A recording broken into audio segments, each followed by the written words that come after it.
Good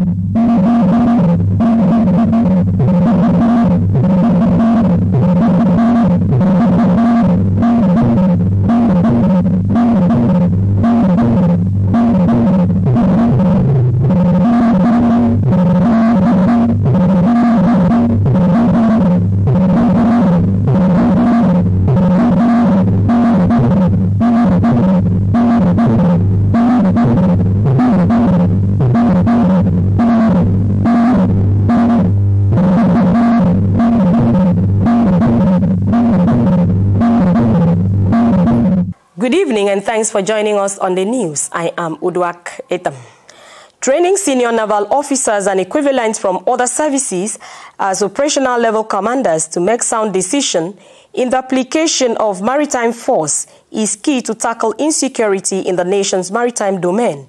Flag Officer Commanding Eastern Naval Command, Rear Admiral Olushola Oluwagbire, who said this at the inauguration ceremony and inaugural lecture of Naval Warfare Course 8, tasked participants on improved joint military operations to counter attack. Naval War College Nigeria is a military training institution with a vision to be a center of excellence on naval joint military operations and maritime security studies in the sub-region.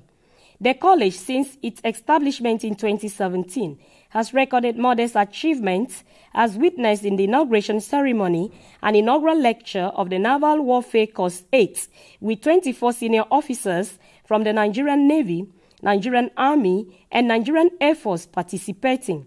Flag Officer Commanding Eastern Naval Command and Commandant Naval War College Nigeria say Naval Warfare Course is to equip participants with skills needed to critically analyze complex security situations. If they know the ingredients of command, like was brought out today, foresight, risk-taking, competence, integrity, and all that, if they are enhancing those qualities and they are better trained, definitely they will be able to better ensure security of the maritime space. The college remains poised to producing military strategists, operational planners and warfighters who can compete effectively with their contemporaries globally.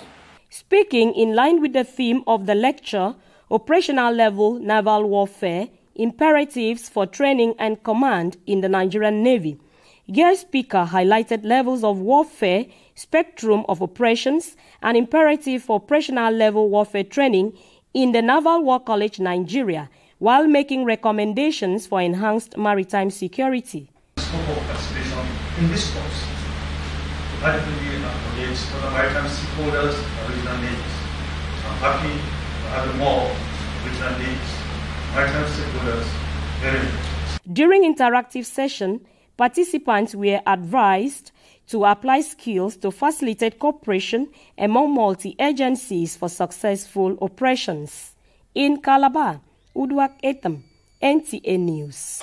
Building a sustainable value chain for agricultural produce that ends with the port, in addition with right government policies and political will, as well as requisite advocacy and sensitization, have been advocated for the Calabar port to be functional to turn the economy of the state and country around.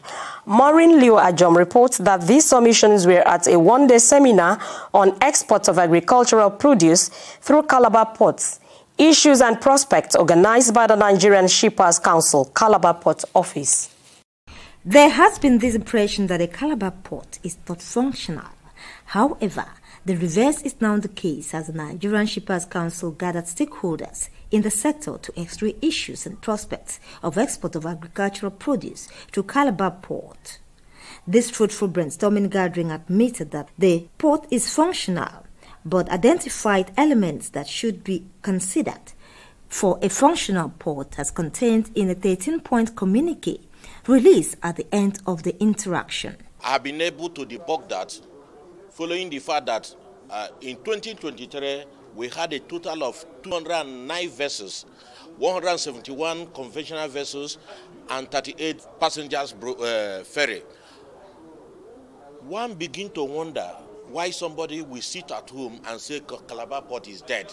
For all that we have said as regards the government taking intentional action to ensure that all those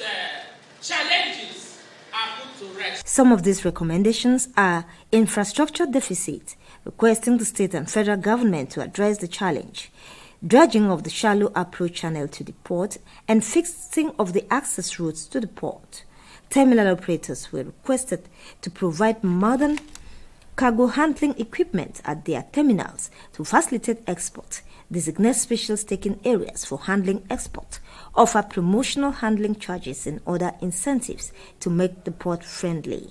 Government in particular need to make Calabar port function. Access roads to the port should be state-of-the-art roads. What is happening here today, I think what is missing is sensitization. Participants also identified multiple taxes by state and local government authorities and unreceived monies paid at multiple roadblocks as among the cost elements that make export of produce less competitive, requesting government to streamline the taxes and dismantle such roadblocks.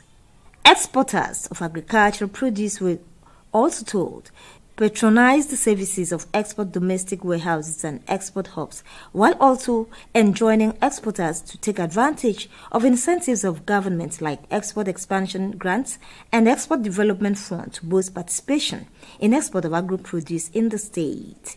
The participants called on Nigerian Ports Authority, the Nigerian Shippers Council, the Cross-River State Government, terminal operators, and shipping companies to evolve strategies to market the port to attract liner vessels to the port. In Calabar, Maureen Leo Ajom, NTA News. A bill for a law to make provision for the establishment of Cross River State Information and Communication Technology Development Agency has passed a second reading and has been referred to the Committee on Information and Communication Technology for detailed consideration. Consequently, the committee has scheduled public hearing on the bill for Friday, 9th February 2024 at the Mini Auditorium, House of Assembly Complex at 10 o'clock in the morning.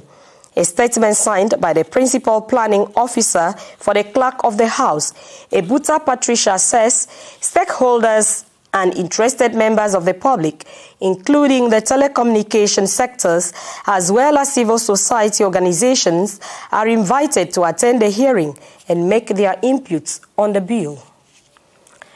That is it on our news tonight. Thanks for watching.